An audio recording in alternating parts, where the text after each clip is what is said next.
ईमानदारी की एक बड़ी झलक जिसको देखकर लालच भी शर्मा जाए। समाज सुधार में एक ऐसा कदम जिसको सुनकर आप भी रह जाएंगे भौचक्का। आप भी सुनकर सोच में पड़ जाएंगे, क्या ऐसा भी समाज सुधार संभव है? तो भाइयों, आज जो हम जानकारी लेकर आए हैं, जो खबर लेकर आए हैं, उसको सुनने के बाद आपके कान खड़े के खड़े रह जाएंगे। आप भी सोच में पड़ जाएंगे, क्या ऐसे भी लोग हैं आज समाज के अंदर? और सोचना बनता भी है। जहां एक तरफ आग लगी हुई है रिश्वतखोरी की, चोरी डकैती की, लोग 5,000 रुपए के पीछे अपने ही दोस्त को मार देते हैं, कुछ पैसों की लालच के पीछे रिश्ते नाते भूल जाते हैं, भाई भाई की हत्या कर देता है जमीन के टुकड़े के लिए। जहां पर समाज में इतनी आग लगी हुई है, इंसानियत खत्म हो चुकी है, वहीं दूसरी तरफ एक ऐसा समाज भी तैयार होकर मजबूती के साथ खड़ा है, जहां पर लालच एकदम खत्म हो चुकी है और ईमानदारी उनके अंदर कूट कूट कर भरी हुई है। ईमानदारी की एक बड़ी मिसाल बने हुए हैं संत रामपाल जी महाराज के भगत। यूं तो आए दिन चर्चा होती है संत रामपाल जी महाराज के भक्तों की ईमानदारी के ऊपर, लेकिन आज एक भक्त की ईमानदारी से हम आपको रूबरू कराने जा रहे हैं। भाइयों, ये मामला है तहसील बहरोड कृष्णा मैरिज होम का। कृष्णा मैरिज होम के अंदर एक भगत को, संत रामपाल जी महाराज के भगत को एक चेक मिलता है विद साइन के साथ। उस चेक के ऊपर सिग्नेचर भी होते हैं और 40,000 रुपए का वो चेक होता है। संत रामपाल जी महाराज का भक्त बिगर किसी लालच के नेकी की राह पर चलते हुए वहीं पर अनाउंसमेंट करवाते हैं और अनाउंसमेंट करवा के उस शख्स को खोजते हैं जिस शख्स का वो चेक होता है। वो चेक था प्रेम प्रकाश जी का। वो शख्स आता है, अपना नाम बताता है और अपना चेक पाकर 40,000 रुपए का बहुत खुश हो जाता है और भौचक्का रह जाता है कि आज भी समाज में ईमानदार लोग मौजूद हैं। और ऐसे ईमानदार लोग कि विद साइन के साथ, विद सिग्नेचर के साथ चेक अगर किसी को प्राप्त हो तो कोई छोड़ेगा नहीं समाज में, सब चुपके से अपने पर्स में डाल के निकल लेंगे। लेकिन वो शख्स भी भौचक्का हो गया कि ऐसे समाज सुधार संत हैं संत रामपाल जी महाराज कि जिनके भक्तों के अंदर लालच लेस मात्र की भी नहीं है। उसने भी धन्यवाद किया भरे मंच से संत रामपाल जी महाराज का कि धन्यवाद है संत रामपाल जी महाराज का, जो ऐसा समाज तैयार कर रहे हैं जिनके अंदर लालच लेस मात्र भी नहीं है और ईमानदारी की एक बड़ी मिसाल है समाज के अंदर।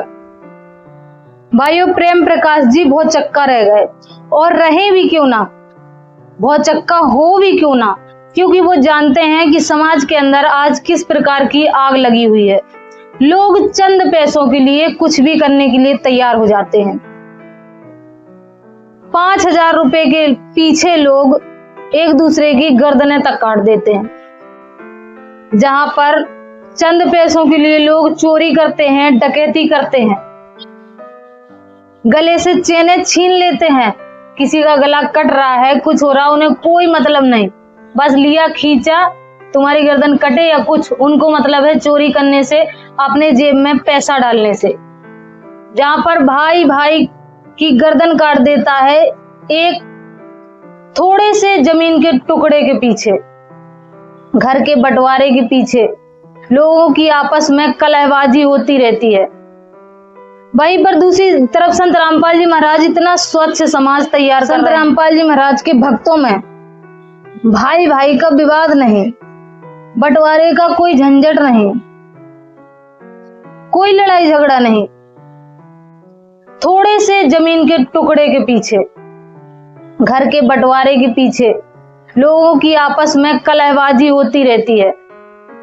वहीं पर दूसरी तरफ संत रामपाल जी महाराज इतना स्वच्छ समाज तैयार कर रहे हैं जहां पर लालच एकदम खत्म हो जाती है, लोगों के अंदर लालच रहती नहीं, क्योंकि संत रामपाल जी महाराज बताते हैं कि इस संसार में तुम क्या लेकर आए थे और क्या लेकर जाओगे। संत रामपाल जी महाराज का सत्संग ही ऐसा है कि तो पुण्यात्माओं, परमात्मा साथ है तो माया तो उसकी छाया की तरह साथ रहेगी आपके, यहाँ कमी नहीं रहने देगा आपको। ये समर्थ शक्ति है। कहते हैं जैतन राजपाट भी चाहिए हमारा धर ले ध्यान। लोग चंद पैसों के लिए क्या क्या कर देते हैं। आज समाज के अंदर हाय पैसा हाय पैसा हाय पैसा लगा हुआ है। लोग ये नहीं देखते कि ये पैसा किस तरीके से कमाया जा रहा है। सिर्फ और सिर्फ लोगों को अपनी जेब भरने से मतलब होता है। पैसा आना चाहिए, पैसा किस जरिए से आ रहा है किसी को कोई मतलब नहीं। लोग सिर्फ और सिर्फ पैसा कमाना ही अपना उद्देश्य रखते हैं, चाहे वो रिश्वतखोरी से आए, चाहे वो चोरी से आए, चाहे वो डकैती से आए, चाहे वो किसी प्रकार से आए। लोगों को सिर्फ और सिर्फ मतलब है तो मतलब है सिर्फ अपने पैसे से। वहीं दूसरी तरफ संत रामपाल जी महाराज के भक्तों को जब लोग देखते हैं कि इस तरह के ईमानदार लोग भी समाज के अंदर हैं, तो फिर संत रामपाल जी महाराज के भक्तों को देखकर लोग बहुत चक्कर रह ही जाते हैं। संत रामपाल जी महाराज के आए दिन ऐसे केस आते रहते हैं, ऐसी चर्चाएं होती रहती हैं कि संत रामपाल जी महाराज के भक्तों को कहीं मोबाइल मिलता है बड़ा सा तो वो फोन करके वो वापस कर देते हैं, कहीं कुछ मिलता है कहीं कुछ मिलता है तो वो अपने पास नहीं रखते, वो उस इंसान को वापस कर देते हैं जिसकी वो वस्तु या पैसा या फिर उसका मोबाइल कोई भी चीज हो उसको वापस कर देते हैं, बाय कांटेक्ट करके उसको वापस करते हैं। क्योंकि संत रामपाल जी महाराज के सत्संग ही कुछ ऐसे हैं कि उनके जो सत्संग सुन लेता है तो एकदम ईमानदार हो जाता है और एकदम नेक आत्मा हो जाता है। तो आप भी सुने संत रामपाल जी महाराज के सत्संग कि आखिर क्या ऐसा है संत रामपाल जी महाराज के सत्संगों में, क्या बताते हैं संत रामपाल जी महाराज कि समाज इतना सुधरता चला जा रहा है, समाज से रिश्वतखोरी, चोरी, डकैती, दहेज मुक्त, नशा मुक्त, ये सारे तरीके का सुधार संत रामपाल जी महाराज कर रहे हैं और सिर्फ अपने सत्संगों से। तो क्या आप नहीं चाहेंगे कि एक बार सुने और देखना चाहें कि संत रामपाल जी महाराज आखिर क्या बताते हैं अपने सत्संगों में। अगर आप भी ये जानना चाहते हैं कि संत रामपाल जी महाराज अपने सत्संगों में क्या बताते हैं जिससे समाज इतना सुधरता चला जा रहा है, तो अवश्य सुने 7:30 बजे से 8:30 बजे तक साधना चैनल पर संत रामपाल जी महाराज के सत्संग हर शाम को। तो आप भी सुने संत रामपाल जी महाराज के सत्संग और समाज सुधार में हमारे साथ कदम से कदम मिलाकर खड़े हों। मिलेंगे नेक्स्ट वीडियो में, तब तक के लिए सब सहाय।